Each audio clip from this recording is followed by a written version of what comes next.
I've seen many shows in my time that many people would consider bad.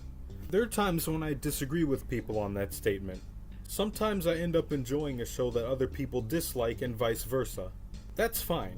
Everyone has different tastes. At the end of the day, we're all doing the same thing, frying our brains for entertainment. That being said, there was a show on Nickelodeon that I cannot, under any circumstances, defend. People often try to pinpoint when exactly Nickelodeon took a nosedive in quality. Some people say it was when the logo was changed. While that was definitely a factor, it wasn't the sole cause. Other people say it was when Nickelodeon stopped giving new shows a chance to shine. That is also partially true. By the late 2000s, they stopped taking risks on new shows in favor of their well-known moneymakers. And even back then, Nickelodeon had their fair share of cartoons that weren't exactly well received. But this show in particular, I can wholeheartedly say was where the shift in quality of Nickelodeon's programming truly began.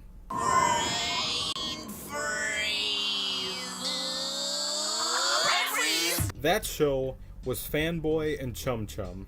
I believe that this show was widely talked about, but for all the wrong reasons. And we're about to see why. Let's talk about the mess that was Fanboy and Chum Chum. 2009 was a pivotal point for Nickelodeon. The channel was changing up a few things here and there, mostly to do with the branding. The programming schedule also changed, but not for the better. This was the year that Nickelodeon phased out all of their 90s to mid-2000s cartoons to focus on their modern shows. Many people hated this decision, as the channel had lots of variety with their classic and modern shows running at the same time. But since those shows had stopped producing new episodes, they couldn't continue airing reruns. So instead, Nickelodeon shifted their focus towards their modern programming. In terms of new shows, there were only 3 that premiered in 2009, 2 of them being live-action shows, those being The Troop and Big Time Rush. However, on the animation side, there was essentially nothing. Except for one show. One very different show. Fanboy and Chum Chum would premiere on Nickelodeon on October 12, 2009. During my research, I found out that the show premiered following SpongeBob's Truth or Square. Sounds like a terrible lead-in to a premiere. So anyways, what is this show? Fanboy and Chum Chum is a CGI cartoon about 2 kids of the same name acting like superheroes and doing typical nonsensical things with their friends. Sounds like a standard kids show for the time. I wish that was the case. It ran for 2 seasons and actually went longer than I remember. So let's talk about the characters. The 2 main characters are of course Fanboy and Chum Chum. Fanboy is a nerd kid wearing a "we have a Bart at home" outfit. He likes superheroes and comics and stuff. Chum Chum is exactly like Fanboy minus a neck and any form of height. And together the 2 are as bearable as my bowels after Chipotle. I don't know why I made that joke. Nickelodeon shoved as much hyperactivity as they could into both of these characters. High-pitched voices combined with insane pacing makes the show very hard to enjoy. They live together by themselves in the city of Galaxy Hills, and their parents are never mentioned as far as I can tell. They probably saw this crap beforehand and dipped. As expected, there's a large supporting cast. Frequent characters include Kyle, who's basically the Squidward of the show, Oz, the Discord mod, Boog, Mantarctica, Lenny, and Michael Johnson. Chim Chump rocks! Hee hee! That movie was bad! Show my Oh my god. And I might as well talk about the most obvious thing so far. The absolutely nauseating character designs.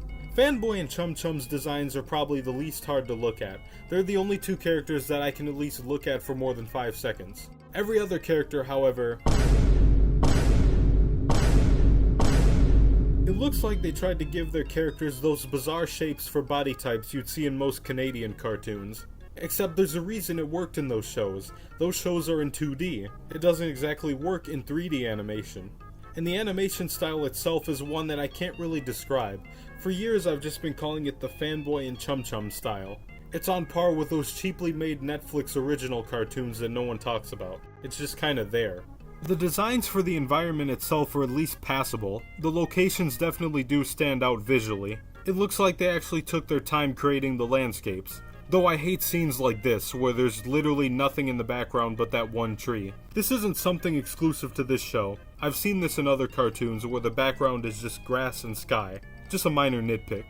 As for the background music and sound effects, it sucks. You thought the sounds in Johnny Tests were obnoxious? This show takes that stuff and makes it even worse. You become a vampire too, and we both live forever together. Watch it! Cut it out! The music is mostly composed of sound effects and sometimes random guitar riffs. I guess it goes well with all the grating dialogue. Production things aside, how does the plot work? The plot is very simple, considering it doesn't make sense half the time. Things just happen for the sake of happening. Remember everything you hated about the bad SpongeBob episodes? This show does the same thing.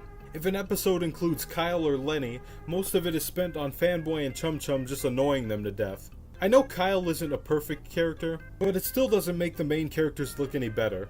Honestly, considering Kyle knows wizardry, I'm not sure why he doesn't just end both of these guys together. Anyways, now we're gonna talk about the most painful part of the show. The humor. For the record, I am not one to tell people what's funny and what isn't. People laugh at very stupid things. Humor is of course subjective. This show's humor is horrible. It is nothing but brain rot. I'd go as far as to say this is where brain rot in cartoons began. Loud and obnoxious noise, high-pitched voices, dumbassery, and let's not forget the mountain of gross-out humor. They aren't even trying to be funny with this, it's just flat-out disgusting.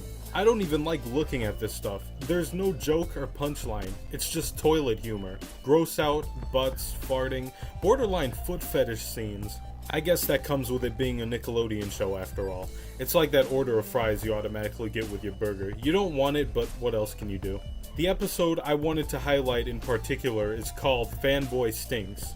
The title is literally the plot. There is nothing to enjoy about this episode. The entire runtime is filled with Fanboy being as disgusting as he can with nothing to gain from it. I could barely find any footage of this episode online, and this might be one of the few times I'm glad that happened. I don't want to see this again. I've mentioned in a previous video that I hate Ren and Stimpy, and this is exactly why. That show pretty much started this trend of humor that Nickelodeon has been pumping out. Just this vomit-inducing humor. This is just a load of crap. Anyways, let's keep going. Now let's talk about the thing that a lot of people still hate about this show. Nickelodeon picked this show instead of Adventure Time. This is always one of the first things brought up whenever Fanboy and Chum Chum is brought up, so I'll go ahead and get this out of the way. If you don't already know, the Adventure Time pilot aired on Nicktoons in 2007. This was of course a test to see if the show was a good fit for the channel. When given the choice, however, Nickelodeon rejected Adventure Time, as they had their hearts set on another show. That ultimately ended up being Fanboy and Chum Chum. Now, on the surface, this sounds like a boneheaded decision. Considering the huge success Adventure Time would go on to receive on Cartoon Network, this seemed like a huge loss for Nickelodeon. But think about it this way. If Nickelodeon did get Adventure Time, it wouldn't have been successful. It would have gotten the same treatment that every other cartoon was getting from them at the time. Nickelodeon has very different ideas for their cartoons compared to CN, so needless to say, Adventure Time getting rejected was for the best. Moving back to Fanboy and Chum Chum, the show ran for 2 seasons from 2009 to 2012. I could have sworn that this show ended way before that, but I guess I was wrong, unfortunately. I was watching a lot of Nickelodeon at the time, but I remember the show just not being aired as much as before. It seems like after a while they got tired of the show themselves. After season 2 wrapped up, the show was done. No talks of a continuation or anything. Though for whatever reason, the episode Brain Freeze didn't air until 2 years later, in 2014. It was released on DVD but never had a televised release until way later. The general reception for the show was surprisingly mixed. A lot of people, most likely children, actually liked the show, whereas many others didn't. Fanboy and Chum Chum actually won Emmy Awards too, which just goes to show how meaningless those awards actually are. Merchandise even exists from the show. Probably the main reason why this show came out. Can't imagine any other reason they greenlit this. In conclusion, the show was really bad, and I'm not surprised that it drove viewers away from Nickelodeon. I don't even hate Velma as much as I hate this show. At least Velma's main purpose from the start was to piss people off, so I knew what to expect from that show. If I could have this show removed from my memory, I'd be thankful. On the bright side, this is probably the worst show I'm talking about. The next few shows I have planned aren't exactly as bad as Fanboy and Chum Chum. I hope.